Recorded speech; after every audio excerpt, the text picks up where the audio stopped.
Hello everybody, thank you for joining us. Today we will be drawing the shadow, and when we're drawing the shadow I mean a character that was shown in different media and in the comics, and the concept even was made into a movie sometime around the 90s. But also we're using shadows to create the shadow today. So there will be also a quick exercise in using two types of shadows in the same artwork. So this oval is actually his face. The neck, I would imagine, would be here somewhere, and the shoulders. So normally he just wears a trench coat. He's that 30s type of getup, this fedora like hat on the top. So if you have that shape going, you could actually also put in a line here for the nose. He has a long nose, essentially a long nose, and eyes right about there, and the rim of the hat right around there.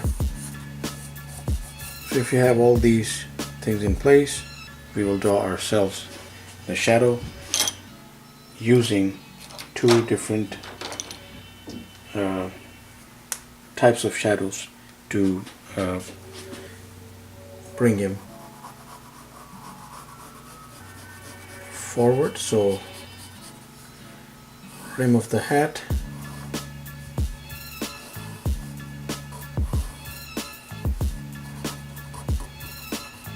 top of the hat.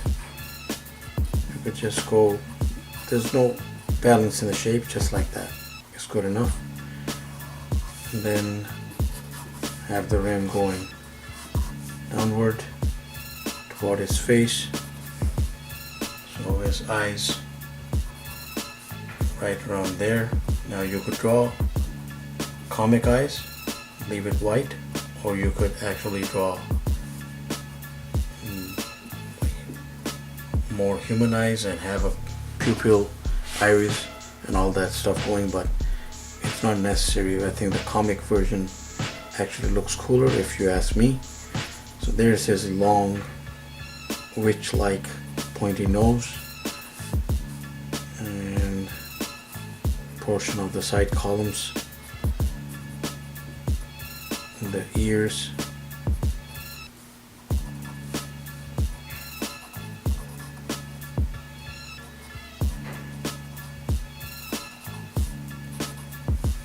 Okay, and then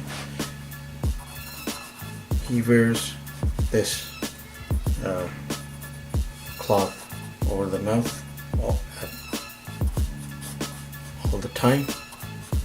It runs right into his trench coat, which has the collars sticking up like that.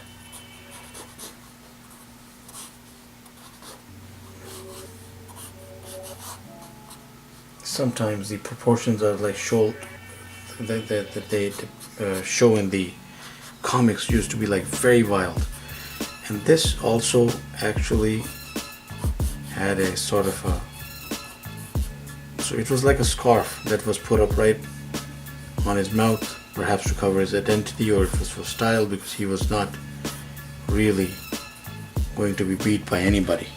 So there's the trench coat. He's tall and lanky, and then when Walter Gibson created this character in the 1930s, all the way back, he was prominent in the sense that he had this mystical origin, and he wears a ring that can affect the will of the person he's trying to target to get information, and then he stops, solves crimes. He can appear in different places.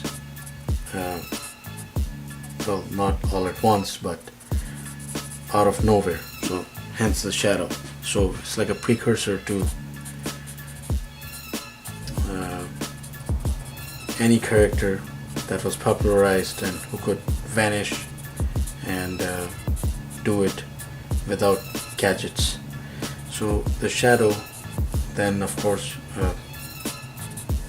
an awesome concept, was taken up by DC Comics in the 90s, made very there were some really nice stories to it. So the way we are working with this is we're just going to use tones and fills. So the stark or very dark shadows, of course, coming in the absence of immediate light. Okay, so we're determining the area here. So more light here, lesser on this side.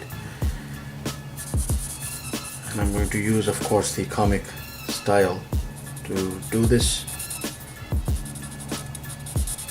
Alright, so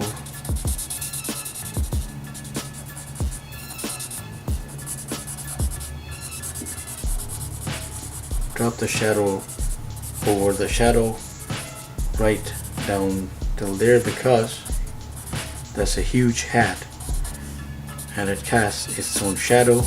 I take it that I will be repeating that word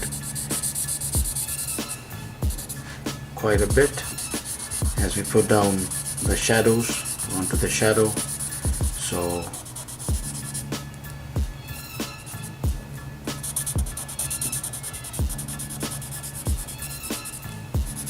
and then around the cloth here, again, this particular area can be more in shadow than this. We'll leave that in the light more or less, and then we'll of course go into a heavier marker to set some heavy fills, just to save a lot of time, because we do not want to keep you around and not try this yourself, or to do a better shadow version than I have here. So what we will do is, so the areas again immediately away from the light, I put in inks heavy, because I have the liberty of playing with the shadow when I add all these shadows to his getup.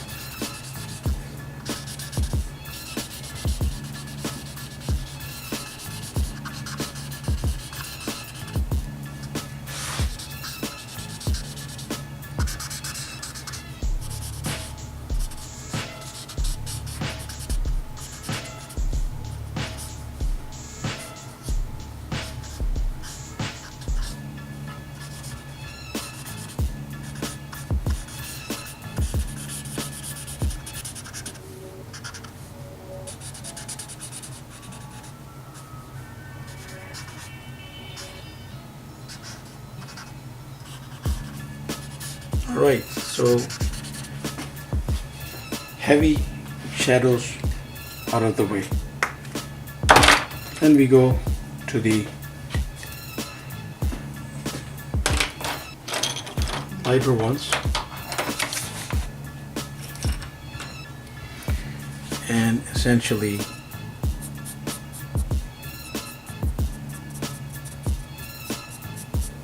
you're using the customary crosshatch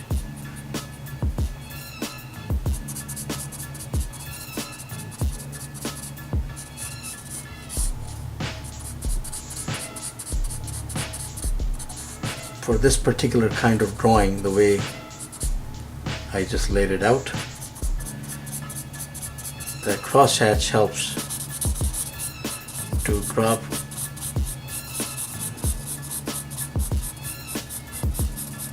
shadows of its own, but in the comic book,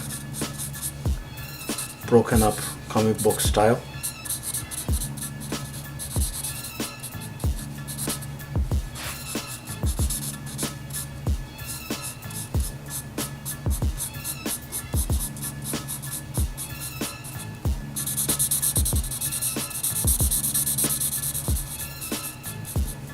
breaking it up right there, and then breaking it up going upward there.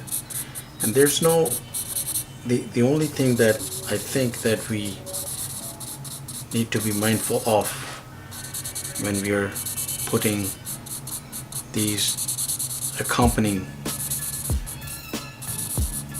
tones or lighter shadow in a very conventional way, in a very conventional and casual way rather, is that it looks better if we are running along the shape of that object.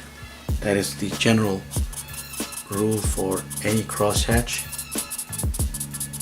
but it's not like hard and fast that you cannot go and do otherwise.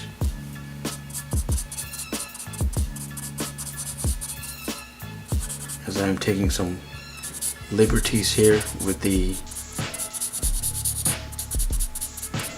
scarf, with the hat there, I did not particularly follow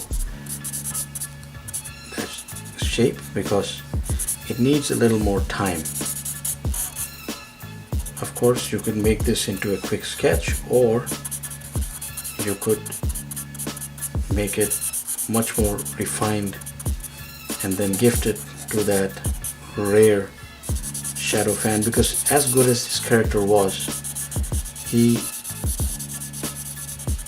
is not that mainstream. Some of you might not have heard of him, and some of you might know him, but if you haven't checked him out, you should, because he is really awesome.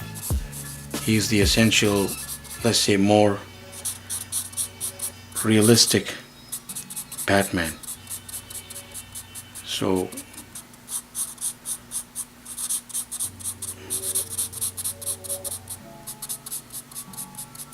just putting in the crosshatch and finishing this off.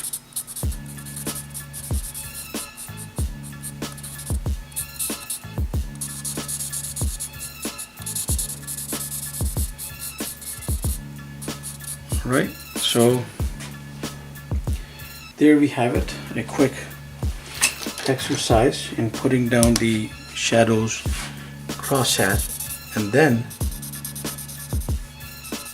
around those same tones that I just put in to complete it. It still counts as the second type of shadow, the lighter one, but I am putting in a smudged type of tone to just fade it out in those areas where we just had those shadows going. So as you see, I'm just working right along.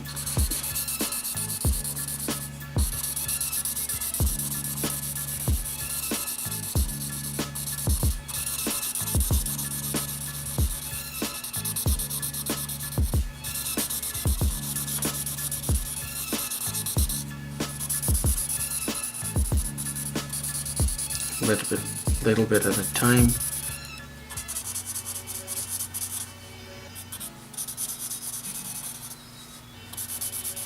And if you see it, just looks a little more pleasant, that second tone. So there we have it, quick sketch of the shadow using two types of shadows, so darker ones against away from the light, and then the smudged out cross-hatched shadow that we put in select areas. So thank you for watching. Please do subscribe and keep in touch. Have yourself a wonderful day.